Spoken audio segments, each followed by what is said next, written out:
പ്രബുദ്ധതയാവില്ല. Text ബുക്കിലും not ബുക്കിലുള്ളതും എല്ലാം വൈകാതെ പഠിച്ചാൽ പ്രബുദ്ധതയാവില്ല. അത് എന്തുകൊണ്ടാണെന്ന് പഠിക്കണം. ഇപ്പം അധ്യാപകർ പലതും പറയും, ആഴ്ചക്ക് 7 ദിവസമാണ് അല്ലേ പറഞ്ഞാൽ മതില്ലേ, ആഴ്ചക്ക് 7 ദിവസം. എന്താണ് 7ന്റെ കണക്ക്? ഏതെങ്കിലും കുട്ടി ചോദിച്ചോ, ഏതൊക്കെ അധ്യാപകർ പറഞ്ഞാൽ 7 ആഴ്ചയാവാം. ഞായർ, തിങ്കൾ, ചൊവ്വ, ബുധൻ, പിന്നെ വ്യാഴം, വെള്ളി, ശനി. അത് 7ന്റെ കണക്ക്. ഇവിടെ 8 ആവില്ല. ഞായർ, സൂര്യൻ, തിങ്കൾ, ചന്ദ്രൻ, ചൊവ്വ അറിയാലോ, ബുധൻ അറിയാലോ, വ്യാഴം അറിയാലോ, വെള്ളി എന്ന് പറഞ്ഞ ശുക്രൻ, ശനി 7. യുറാനസും നെപ്റ്റ്യൂണും പ്ലൂട്ടോയില്ലേ? എന്തുകൊണ്ട് 7 ഒതുങ്ങി? ആരെങ്കിലും ഒരാൾ ഇപ്പോ 7 ആഴ്ചകൾ 7 ആഴ്ചയുടെ കണക്ക് പറഞ്ഞാണെങ്കിൽ 500 രൂപ. അതൊന്നും അറിയോ? ആരെങ്കിലും ചോദിച്ചോ? ആരെങ്കിലും പറഞ്ഞു കൊടുത്തോ? ഇല്ല. പറഞ്ഞത് കേട്ട് പോരുന്നത് കൊണ്ടാണ് നമ്മുടെ രാജ്യം തകർന്നു പോയത്. ഇനി 500 രൂപയുടെ വളരെ ചേർത്ത് ഒരു മണിക്കൂറിന് 24, ഒരു ദിവസത്തിന് 24 മണിക്കൂറാണ്. പകല് 12, പകല് രാത്രി 12 രാത്രി. ഈ 12ന്റെ 24ന്റെ കണക്ക് എങ്ങനെയാണ്? എന്താണ് ഈ 12 കുറിച്ചത്? പണ്ട് കുറിച്ചത് യാമങ്ങളായിട്ടായിരുന്നു ദിവസത്തെ. യാമങ്ങൾ ക്ലോക്കും ഇല്ല, വാച്ചും ഇല്ലാത്ത കാലഘട്ടത്തിൽ അമ്പലങ്ങളിൽ നിന്നും കൊട്ടാരങ്ങളിൽ നിന്നും ശംഖ് വിളിക്കും. അപ്പോഴാണ് നമുക്ക് യാമമായിട്ടുണ്ട് കഴിഞ്ഞു എന്നറിയുക. യാമശംഖുലിവാരിലുയർന്നു സോമശേഖരബിംബമുണർന്നു എന്നൊരു പാട്ട് കേട്ടു. യാമങ്ങളാക്കി മുറിച്ചതിന് ശേഷം പിന്നെ നാഴികകളും വിനാഴികകളും ആക്കി മുറിച്ചു. നാഴിക മണികൾ ഉണ്ടായിരുന്നു പണി. പിന്നീടാണ് മണിക്കൂറാക്കിയത്. എങ്ങനെയാണ് 24 മണിക്കൂറായത്? ഇതുവരെ ചോദിച്ചോ? ഒരു മണിക്കൂറിന് 60 മിനിറ്റ് ആയതിന്റെ കാരണം എന്താണെന്ന് അന്വേഷിച്ചോ? ഒരു മണിക്കൂറിന് 60 മിനിറ്റ് ആയത് എങ്ങനെ അന്വേഷിക്കുന്നു? അപ്പോ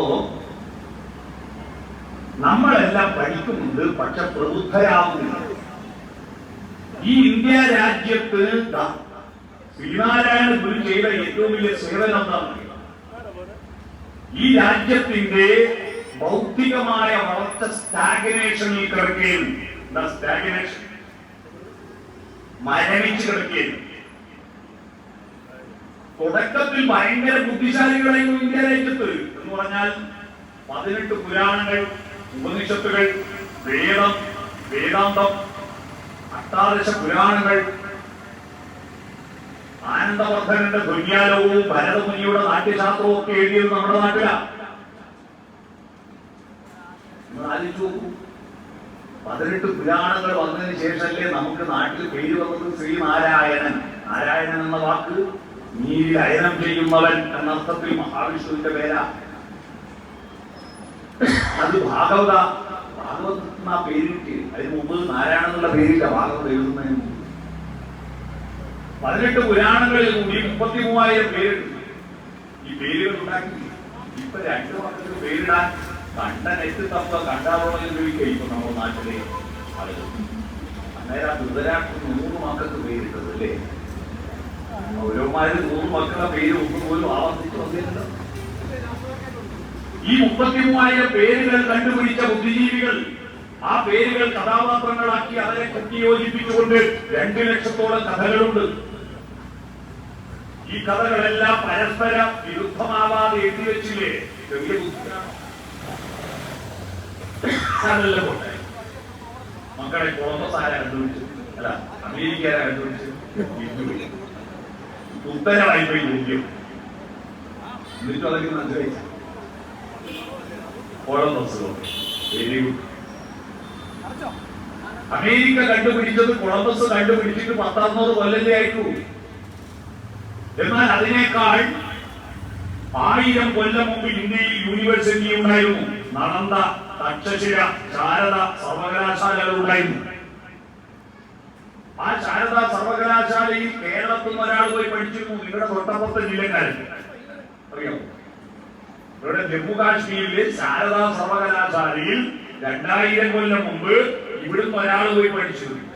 എന്നിട്ട് അവിടുത്തെ ഡോക്ടറേറ്റ് നേടിയിട്ട് അതേ പേരിൽ അദ്ദേഹം കർണാടകത്തിൽ ഒരു സർവകലാശാല ഉണ്ടാക്കി. അതിന്റെ പേര് ശാരദാ പീഠം എന്നാ. ഇത് ഇത്രയും കാലം എനിക്ക് അറിയില്ലായിരുന്നു. മാതൃഭൂമി ബുക്സ് കൽഹണന്റെ ജമ്മു കാശ്മീരി ഭാഷയിലുള്ള ഒരു പുസ്തകം മലയാളത്തിലേക്ക് തർജ്ജമ ചെയ്തിട്ട് പ്രസിദ്ധീകരിക്കാൻ പോയി. ഈ പുസ്തകത്തിന് അവതാരിക എഴുതാൻ വേണ്ടിയിട്ട് എന്നെ ഏൽപ്പിച്ചു. അന്നേരമാണ് ഞാൻ ഈ പുസ്തകം വായിക്കുന്നത്. അപ്പോഴാണ് അറിയുന്നത് ഈ കേരളത്തിൽ നിന്ന് അവിടെ പോയി പഠിച്ച ആളുകളും അയാളുടെ പേര് കാലടിയിൽ ജനിച്ച ജഗദ്ഗുരു ആദിശങ്കരൻ. മനസ്സിലായോ?